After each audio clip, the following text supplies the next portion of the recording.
YouTube just announced 4 new things. I'm going to tell you all about them, what they are, what it means to you, how it all works. I'm so grateful they invited me to this private event. I unfortunately couldn't make it in person, but I watched the live stream, so I'm here in studio. I want to knock this out, get this information to you, so I'm going to time myself, see how quickly we can do this.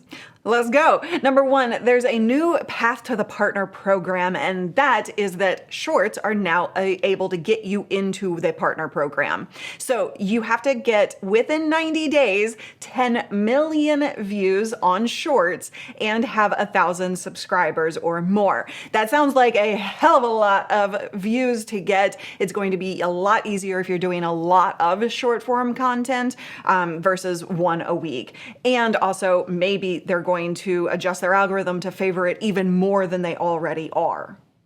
Hey, I'm early. No, I'm not, but it starts early 2023.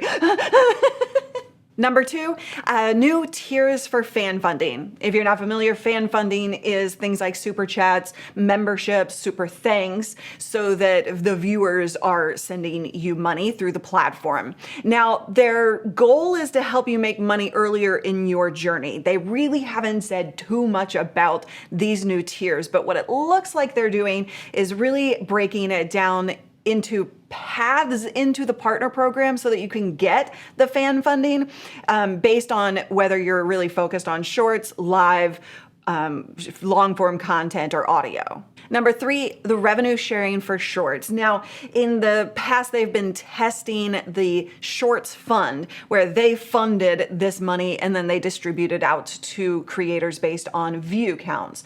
Now, what this is doing is actually inserting ads into the shorts feed. And so all of that money from the ad revenue will go into a big dump and then it will get distributed out to creators based on their share, your share of the view count. So if you get 100 views and somebody else is getting 1,000 views, you're going to get that percentage, right? Is that 10%? I don't do live math.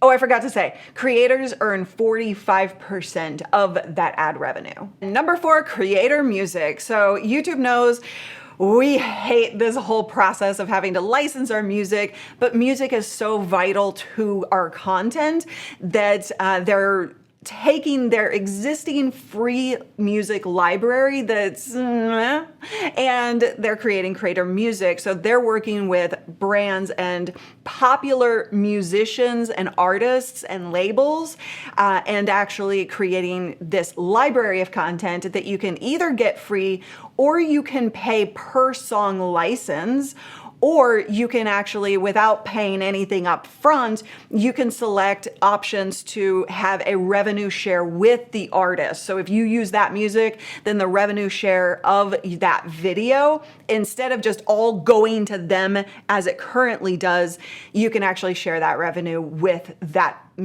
copyrighted licensee owner. So, oh no, I ran out of time. So as you can see, there's a big trend of pushing shorts. They are putting a lot of focus on shorts. Now, they were specific in this event to say, we still care about all forms of content, whether that's live content, whether that's shorts, long form content, or audio. Obviously, the algorithm is pushing the shorts form content. So what does that mean for you as a live streamer? Nothing really changes. You still do your live content as you have been. However, if you're not already using multiple formats, you really need to integrate a multi-format strategy into your existing content. That means doing live streams, that means doing long form content, recorded videos, and that also means doing shorts. So really start thinking about that strategy. If you want to dive into this and have a conversation about it, join me on my live show Fridays at 9:30 a.m. Pacific.